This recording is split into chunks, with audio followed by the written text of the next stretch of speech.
আমি মধুমিতা, বয়স ৩০-এর কোঠায়, গ্রামের স্কুলে পড়াই, শিক্ষিকা হলেও জীবনের বেশিরভাগ সময়টাই একা কাটাতে হয়েছে। স্বামী শহরে চাকরি করে, মাসে একবার আসে, ফলে এই ছোট্ট ভাড়া বাড়িটায় আমি প্রায় একাই থাকি। বাড়ির মালিকের ছেলে অর্ক কলেজে পড়ে। প্রথম প্রথম ওকে একেবারেই খেয়াল করিনি, মনে হতো স্রেফ পাশের বাড়ির এক সাধারণ ছেলে। কিন্তু ধীরে ধীরে বুঝতে পারলাম ওর মধ্যে আমার প্রতি এক অদ্ভুত কেয়ার আছে। বৃষ্টি ভেজা এক দুপুরে স্কুল থেকে ফিরছিলাম, ভিজে গা কাঁপছিল।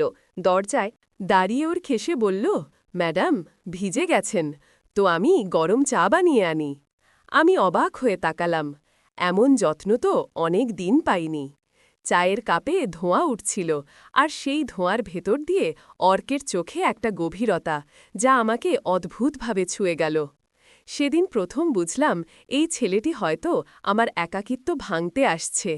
কিন্তু বন্ধুরা, আমি তখনও জানতাম না এই ছোট্ট যত্ন একদিন আমাদের জীবনে অনেক বড় বাঁক নিয়ে আসবে।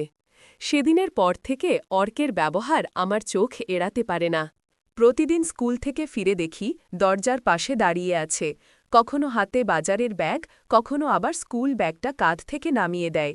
আমি একদিন রসিকতা করে বললাম, অর্ক, তুই কি এখন আমার পাহারাদার হয়ে গেছিস? ও হেসে বলল, না ম্যাডাম, আমি শুধু চাই আপনি একা না থাকুন। কথাটা শুনে বুকের ভেতর কেমন যেন হালকা কাঁপুনি উঠল। বছরের পর বছর আমি একাকিত্বে ডুবে থেকেছি, কিন্তু এই ছেলেটা নিজের অজান্তেই যেন আমাকে নতুন করে হাসতে শিখাচ্ছে। এক বিকেলে হঠাৎ করে স্কুলে আমার শরীর খারাপ হলো, মাথা ঘুরছিল। সহকর্মীরা কাউকে পাঠাল বাড়ি পৌঁছে দিতে। অর্ক দৌড়ে এসে সেদিন আমাকে ধরে রেখেছিল, বুকের ভেতর তার হাতের দিতা আর চোখে ভরা আতঙ্ক। আপনি ঠিক আছেন তো, ম্যাডাম? আমি শুধু মাথা নেড়েছিলাম, কিন্তু অন্তরে বুঝলাম এই ছেলেটির ভেতরে আমার জন্য এক গভীর টান জন্ম নিচ্ছে, আর আমার ভেতরেও যেন ধীরে ধীরে সেই টান সাড়া দিচ্ছে। সেই দিনগুলোর পর অর্ক যেন আরও বেশি খেয়াল রাখতে শুরু করল। আমি যখন বারান্দায় বসে বই পড়ি, ও চুপচাপ পাশে এসে বসে থাকে, কোনো কথা বলে না, শুধু আমার দিকে তাকায়। একদিন বিকেলে হালকা বৃষ্টি হচ্ছিল, আমি জানালার পাশে দাঁড়িয়েছিলাম।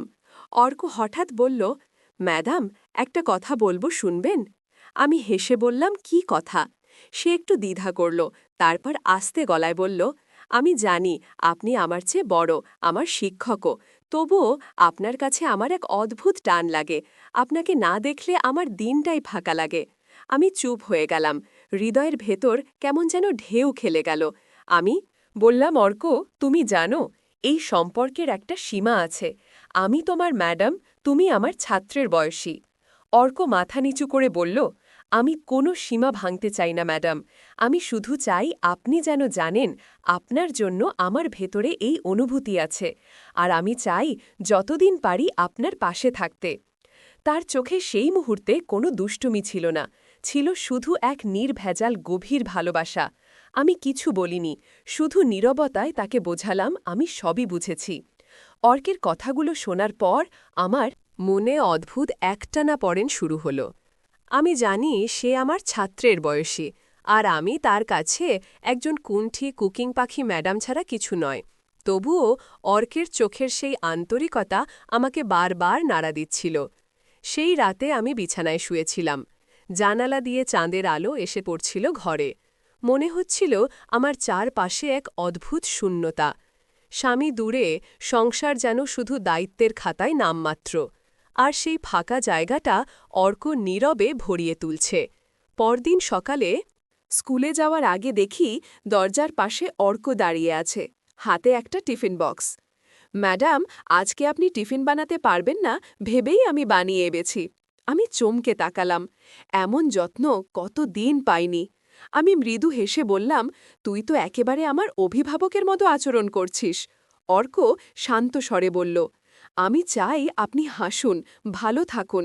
আমি পাশে থাকলে আপনি কখনো একা অনুভব করবেন না। তার কথায় বুকের ভেতর কেমন যেন উষ্ণতা জমে উঠল। আমি নীরবে টিফিন বক্সটা নিলাম, কিন্তু মনে মনে ভাবলাম, এই টান কি সত্যি সামলানো সম্ভব, নাকি একদিন সীমা ভেঙে যাবে অর্কের কথা শোনার পর? আমার মনটা কেমন যেন অস্থির হয়ে উঠল। রাতভর ঘুম আসেনি। চোখ বন্ধ করলেই মনে হচ্ছিল সেই বৃষ্টি ভেজা সন্ধ্যায় অর্কের চোখের দিকে তাকিয়ে আছি, যেখানে এক অদ্ভুত সত্য লুকিয়েছিল। পরদিন স্কুলে ক্লাস নিলেও বারবার মনে হচ্ছিল আমি যেন ঠিক মনোযোগ দিতে পারছি না। বাড়ি ফিরে দেখি অর্ক গেটের সামনে দাঁড়িয়ে হাতে একটা বই। ম্যাডাম, আজ আপনার জন্য এনেছি, ভেবেছিলাম পড়তে ভালো লাগবে। সে বইটা আমার হাতে দিল। বইয়ের ভেতর একটা ছোট্ট নোট। আপনার হাসি আমার সবচেয়ে প্রিয়। আমার গাল লাল হয়ে উঠল। কথা বলতে গিয়েও পারলাম না, শুধু মাথা নিচু করে বইটা হাতে নিলাম। রাতে একা বসে ভেবেছিলাম আমি কি ভুল করছি। অর্ক তো বয়সে অনেক ছোট, কিন্তু কেন যেন মনে হচ্ছে ও ছাড়া এই একাকী ঘরটা আরও বেশি খালি। দ্বন্দ্বভরা সেই রাতটা আমাকে বুঝিয়ে দিল, আমি অর্ককে যতই দূরে সরাতে চাই না কেন, ওর আন্তরিক যত্ন আর মমতা আমাকে টেনে নিয়ে যাচ্ছে এক অজানা অনুভূতির দিকে। সেদিন বিকেলে আকাশে কালো মেঘ জমেছিল। হঠাৎ বিদ্যুৎ চলে গেল। ঘরটা অন্ধকার। আমি বারান্দায় দাঁড়িয়ে বৃষ্টি দেখছিলাম। হঠাৎ পেছন থেকে অর্কের কণ্ঠ শোনা গেল, ম্যাডাম, আপনাকে খুব ক্লান্ত দেখাচ্ছে, সব ঠিক আছে তো? আমি চুপ করে তার দিকে তাকালাম। বৃষ্টির শব্দে চারদিক থেকে গেছে, অথচ আমাদের মাঝে এক অদ্ভুত নীরবতা। অর্ক ধীরে ধীরে এগিয়ে এসে বলল, আপনি জানেন, আপনার চোখে দুঃখ দেখলে আমার খুব কষ্ট হয়। আমি চাই আপনি সবসময় হাসুন। আমি থাকব আপনার পাশে দিনরাত। ওর চোখে সত্যিই জল টলমল করছিল। আমার বুকটা হঠাৎ ভরে উঠল।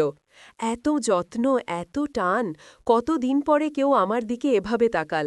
আমি ধীরে বললাম, অর্ক, তুই আমার জীবনে এক অন্যরকম আলো এনেছিস।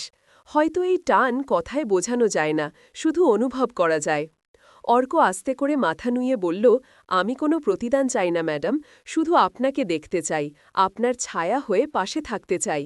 বৃষ্টির ফোঁটাগুলো তখন জানালার কাজ বেয়ে পড়ছিল, আর সেই মুহূর্তে আমাদের মাঝে যেন সবকিছু থমকে দাঁড়াল। শব্দ ছিল না, কিন্তু নিঃশব্দে তৈরি হল এক অদ্ভুত আবেগঘন বন্ধন। বৃষ্টির রাত কেটে সকালে চারপাশে ঝকঝকে রোদ উঠেছিল। আমি রান্নাঘরে চা বানাচ্ছিলাম। হঠাৎ দেখি অর্ক দরজার কাছে দাঁড়িয়ে আছে। এই যে ভোর থেকে না খেয়ে আছেন কেন? ওর কণ্ঠে ছিল একরাশ উদ্বেগ। আমি একটু হেসে বললাম, সবাই তো আমার খোঁজ নেয় না অর্ক, তাই নিজের অভ্যাসে ভুলে যায়। অর্ক এগিয়ে এসে কাপটা আমার হাত থেকে নিয়ে রাখো টেবিলে। তারপর একেবারে চোখে চোখ রেখে বলল, আপনি ভুলে গেলেও আমি কখনো ভুলতে দেবে না। আপনি একা নন, আমি আছি। ওর সেই দ্বিকণ্ঠ আমার বুক কাঁপিয়ে দিল। কত দিন পরে যেন কেউ আমার ভেতরের মানুষটাকে বোঝে। আমি আস্তে বললাম, অর্ক, তুই আমার জীবনে শুধু একজন প্রতিবেশীর ছেলে নোস, তুই আমার আপনজন হয়ে উঠছিস। অর্কের ঠোঁটে মৃদু হাসি ফুটল, চোখে ভরে উঠল অদ্ভুত আলো। সে ধীরে ধীরে হাত বাড়িয়ে আমার হাতটা ধরল। কোনো কথা ছিল না, শুধু নিঃশ্বাসের মধ্যে তৈরি হচ্ছিল এক অদ্ভুত প্রতিশ্রুতি। সেই মুহূর্তে বুঝলাম আমার একাকিত্বের খাঁচা ভেঙে যাচ্ছে। অর্ক শুধু একজন সঙ্গী নয়, আমার মনের গভীরতম কষ্টের ওষুধ হয়ে উঠছে। সেদিন দুপুরে আমি বারান্দায় বসেছিলাম। চারদিকে শান্ত পরিবেশ, হালকা বাতাস বইছে। অর্কে এসে আমার সামনে দাঁড়াল, চোখে সেই পুরনো আন্তরিক দৃষ্টি। ম্যাডাম, সে আস্তে বলল, আমি জানি আপনি আমাকে শুধুই ছোট হিসেবে দেখতেন, কিন্তু আমি আর লুকোতে পারছি না। আমি আপনাকে এমনভাবে চাই যেভাবে কেউ একজন সারা জীবনের সঙ্গীকে চাই। আমার বুকটা ধক করে উঠল। কিছুক্ষণ চুপ করে রইলাম, তারপর গভীর নিঃশ্বাস নিয়ে বললাম, অর্ক, তুই আমাকে যে ভালোবাসা দিয়েছিস সেটা আমার জীবনে অনন্য। তোর পাশে আমি আমার হারানো হাসি খুঁজে পেয়েছি। আমি জানি সমাজ অনেক প্রশ্ন করবে, কিন্তু মনের কাছে সত্যিই লুকানো যায় না। অর্ক এক পা এগিয়ে এসে আমার হাত ধরে বলল, তাহলে প্রতিশ্রুতি দিন ম্যাডাম, আপনি আর একা থাকবেন না, আমি থাকব, দিন রাত, যতদিন বাঁচব। আমার চোখ ভিজে এলো। আমি মাথা নেড়ে সম্মতি দিলাম। মুহূর্তটা নীরব ছিল, অথচ কথথা যেন বলা হয়ে গেল। হঠাৎ বারান্দার বাইরে ঝিরঝিরে বৃষ্টি শুরু হল। আমরা দুজনেই একসাথে বৃষ্টির দিকে তাকালাম। মনে হল প্রকৃতিও আমাদের এই নতুন পথ চলার সাক্ষী হয়ে দাঁড়িয়ে আছে। সেই মুহূর্তে অর্ক আমার কপালে আলতো করে ঠোঁট ছুঁয়ে দিল। আমার ভেতরটা যেন কেঁপে উঠল। এক অদ্ভুত শান্তি নেমে এলো বুকের গভীরে। গল্পটা এখানেই শেষ নয়, বরং এখান থেকেই শুরু হল আমাদের নতুন যাত্রা, এক অদ্ভুত গভীর ভালোবাসার যাত্রা। বৃষ্টির পর সন্ধ্যা নামছিল, ঘরের ভেতর মৃদু আলোচ বলছিল চারদিকে, এক অদ্ভুত শান্তি। আমি সোফায় বসেছিলাম, অর্ক পাশে এসে চুপচাপ বসে গেল। কিছুক্ষণ নীরব থাকার পর সে ধীরে ধীরে বলল, ম্যাডাম, আমি যখন ছোট ছিলাম আপনাকে দেখতাম ভোরবেলা ছাদে দাঁড়িয়ে রোদ পোহাতে। তখনও ভাবিনি যে একদিন আপনার এতটা কাছাকাছি আসব। আজ মনে হয় আমার সারা জীবনের সুখ আপনার মাঝেই লুকানো আছে। কি তার কথায় বুকটা কেঁপে উঠল। আমি মৃদু স্বরে উত্তর দিলাম, অর্ক, আমি অনেক দিন ধরে একা ছিলাম। ভেবেছিলাম এই একাকিত্বই আমার নিয়তি।